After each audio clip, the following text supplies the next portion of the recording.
Hello, and welcome to the PIPCast Podcast, a programming arm of Princeton Publishing. We're your hosts, Rachael Levay and Allegra Martschenko. And in this, our fourth episode, we'll be talking with special guest Kate Danser about handling pay negotiations.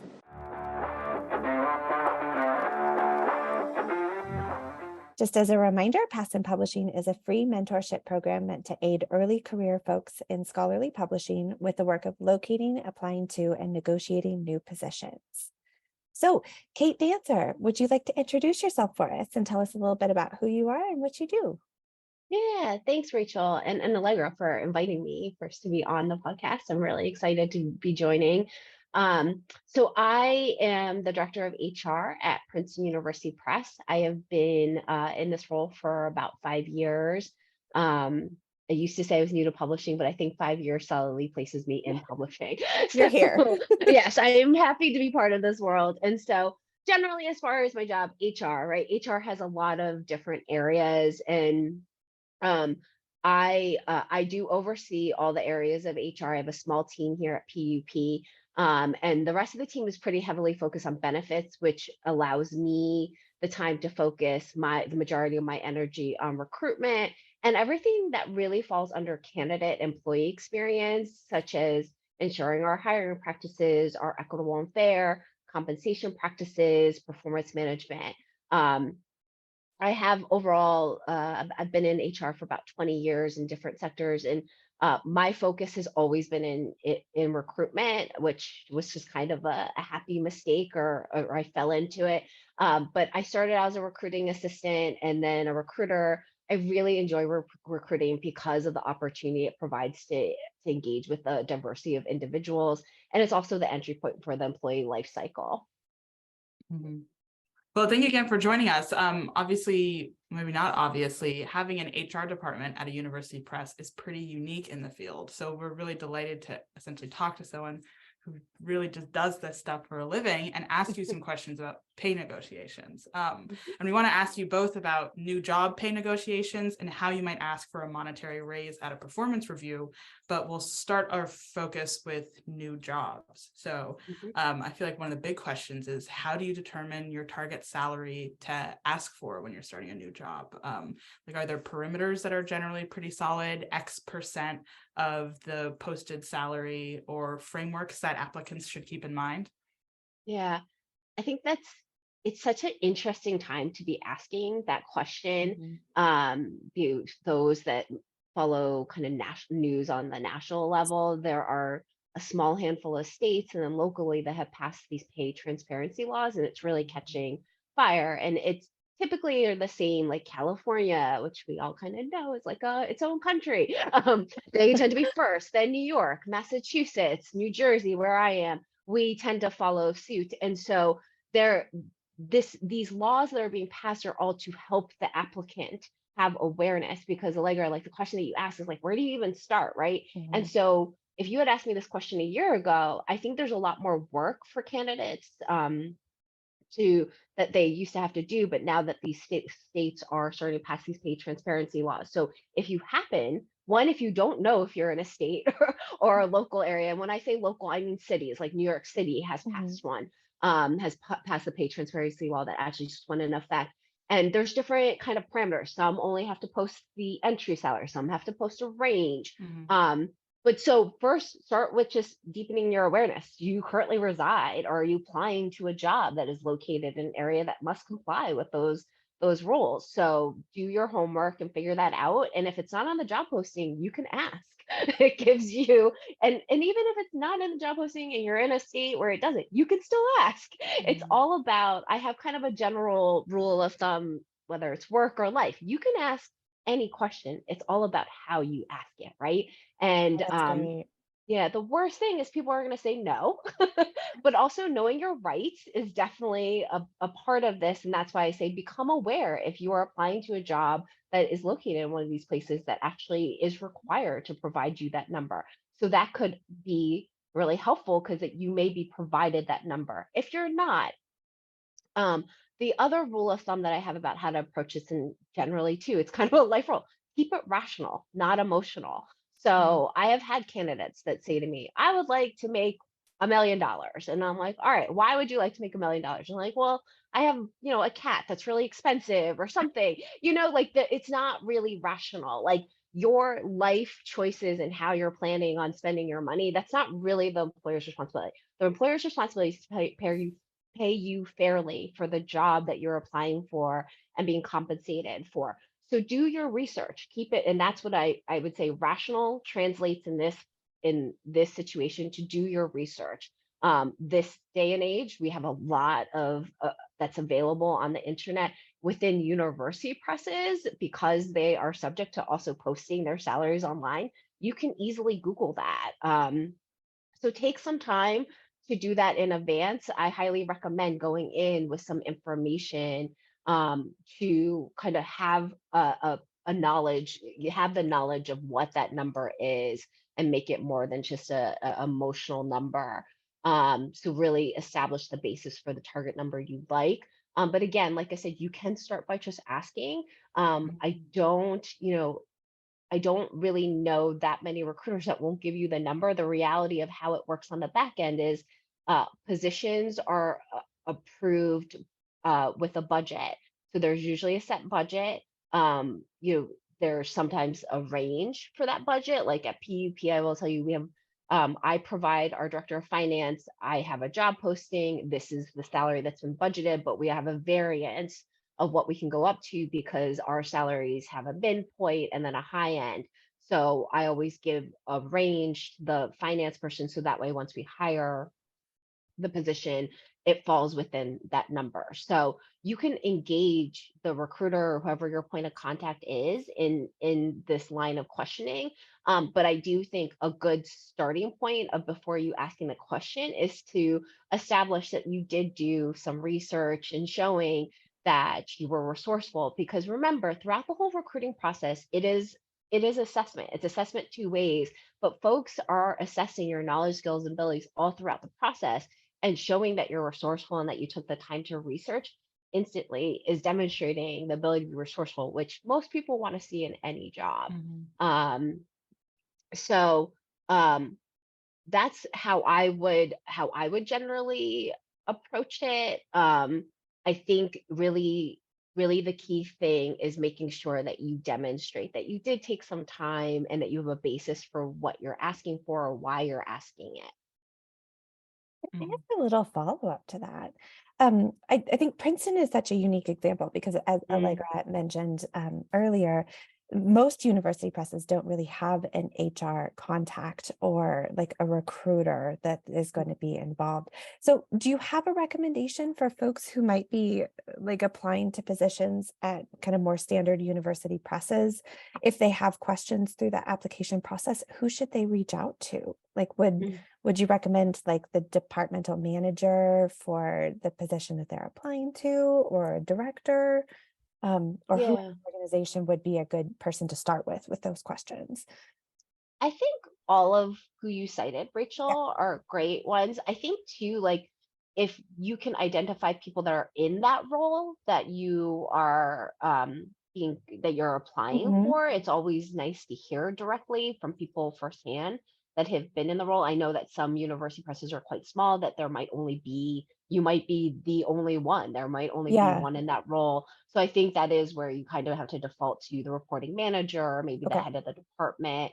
I think too, because because the university presses fall within the same compensation system as the university, they usually put on the job posting kind of the level ranking is my understanding. I know Princeton University does that, and they do keep that hidden, the salary, like what the level equates to number wise. But there's usually a way that if you kind of, again, be resourceful, you can find out what that information is. Glassdoor, I'm going to just cite as a good resource. Remember that Glassdoor is sourced by just regular people just like you and I though.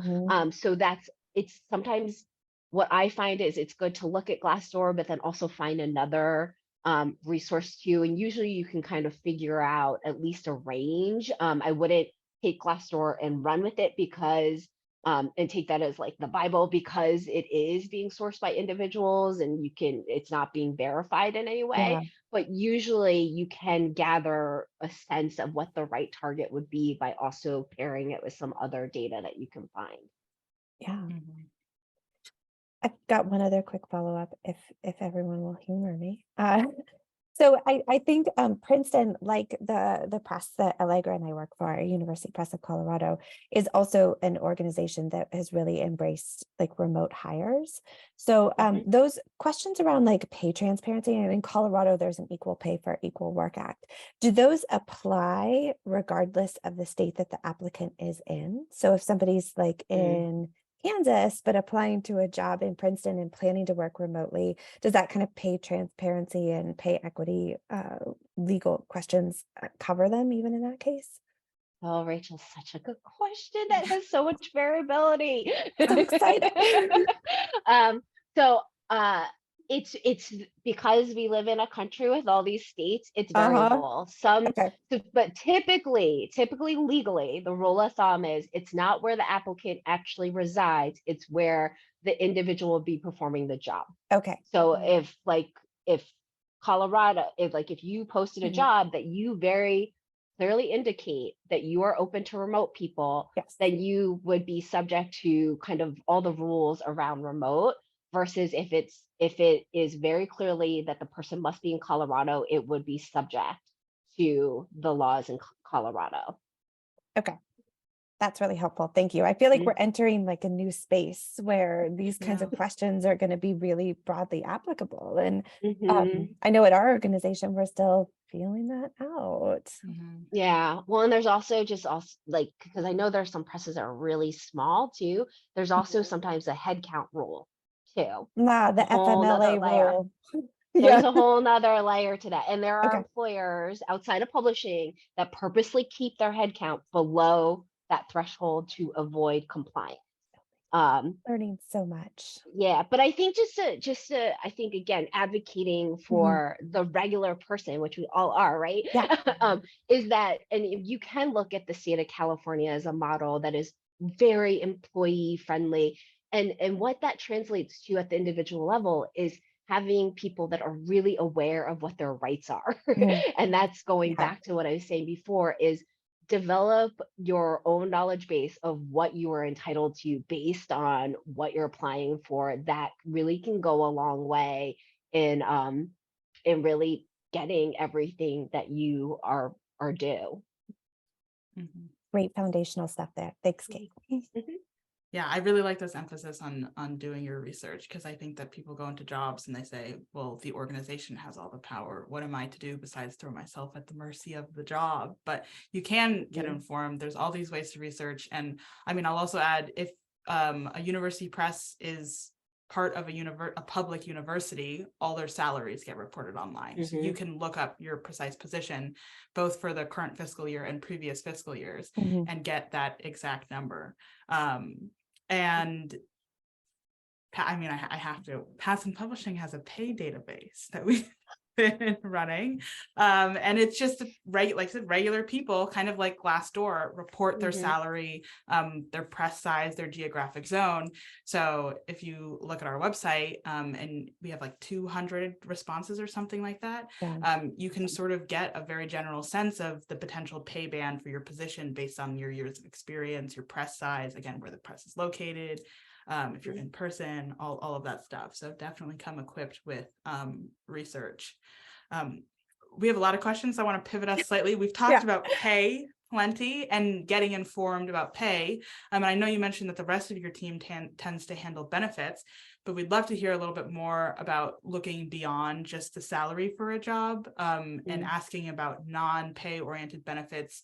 Is there flexibility around PTO, a starting vacation bank, remote work, and stuff like that you have any advice on?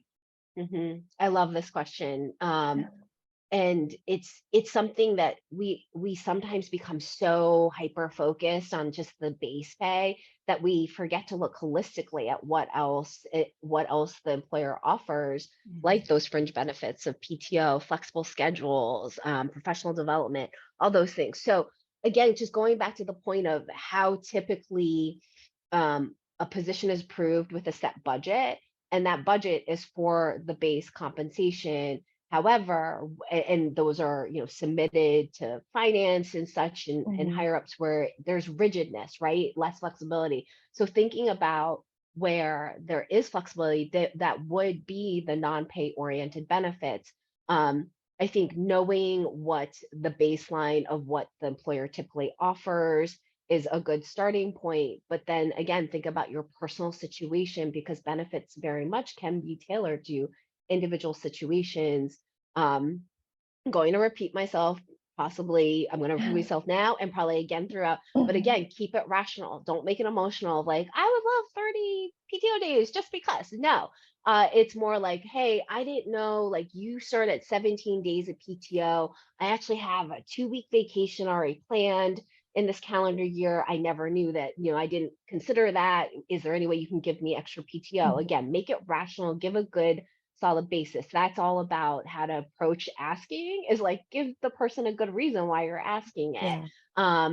So I think too, think about, and I'm citing kind of my own personal experience in that, where we've had more leeway at different places I've worked is if someone's relocating, a transition allowance, Yeah. something, just a little extra money. It's not significant necessarily to the employer, but it could be really meaningful to the candidate to get a couple of $1,000s to help with the move across country. Or if you're going to be remote, maybe, could I have a $500 to optimize my home office? These are all little asks, but think about things that could really help fulfill you and make you better at your job, and focus more on the things that you need to do your job well.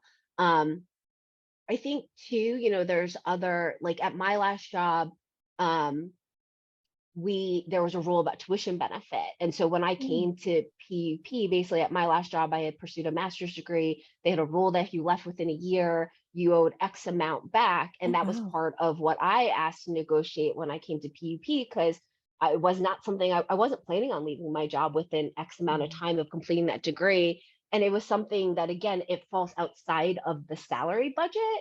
So it's, again, and every place is a little bit different, but asking the question with a good rationale, and professionally. The worst thing is they're going to say, no, we don't do that. But I think it's worth always asking the question. Other things too is asking about, like flexibility on maybe your schedule. Like, say you are currently pursuing other, maybe you have a side job, or maybe you're pursuing a degree part-time, that it would be really helpful if you had some flex time, and negotiating that up front and getting that written in with your offer is always a good idea. I think the timing of when to ask it is important though.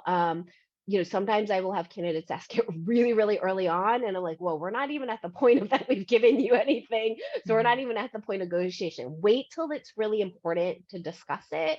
And I would suggest it's typically at the point that you are very clear that you're a finalist, and you want to start really refining kind of what would this look like, and engage in a discussion at that point. Mhm. Yeah, you kind of moved us into our last big question, which was about Oh. tone and language and etiquette. When do you ask those questions? When do you ask for this information?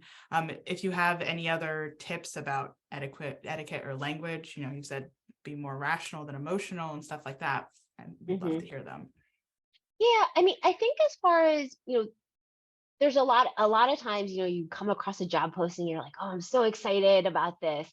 And sometimes we lose focus. Like, we face so much to the job that we do lose sight of what's important to me besides just the job.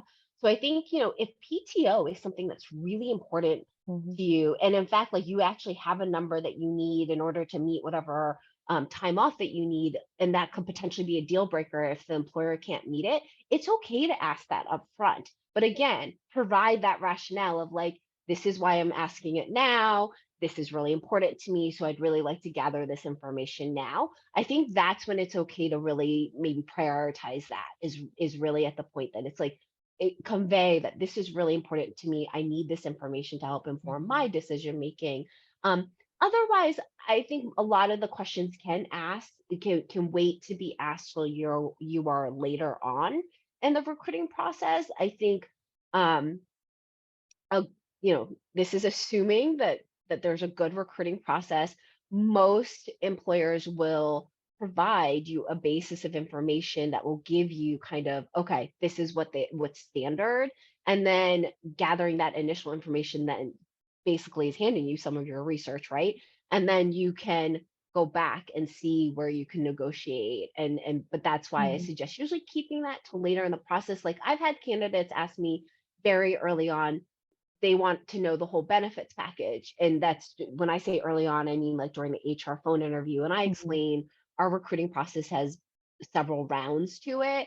And I usually say, if it's really important, I can absolutely send you the PDF. However, I typically wait to provide that till we get to the committee interview stage. And here's why: because it's a lot of information, it's pretty dense. And I'd like to spend more time with you. And we typically take that time at that stage. So, every place is a little bit different kind of on the timing of when they share that information. So if there's something really important that you need to know upfront, go ahead and ask and just explain why. Yeah, because those extra benefit spaces, I mean, anything that's not non-salary can oftentimes be really hard to find in your own research. Like, it's not always super visible, especially if like an organization breaks out benefits or PTO by like employment type, and it's not always clear if it's exempt or non-exempt, for example. But I think we've kind of seen similar things on our end where those are questions that are kind of good to address a little bit later in the process. So I'm glad to see that kind of squares with your assumptions as well. I also want to say I really appreciate that you guys have a packet that lists, I've seen this packet before, that lists all your benefits. It's like very comprehensive, and you're right, it's a lot of information, but it's super useful for like, knowing what you're getting into when you start a job at an organization. So if there are any hiring people listening, having just sort of that documentation that you can send when someone has questions is super useful on the applicant side, because I mean, part of it because now what you might be able to negotiate for, but also just how the workplace functions, what the values are, what your future might look like as you go into this position, and you think about like, when will your retirement account be vested and stuff like that. So that is great work on Princeton's part. Hey, Princeton. Thanks. All right. Thank you so much, Kate, for joining us. We had so much to talk about and not enough time to talk about it. So we're actually going to split this into 2 episodes, and you guys can tune in 2 weeks to see the sequel, where we'll be talking about pay negotiations around performance raises. Thank you everyone for watching and or listening. We post new episodes every other Thursday on YouTube and our Substack. You can find us on Twitter at PathsonPub, or check out our website at www.pathsonpublishing.wordpress.com. Bye.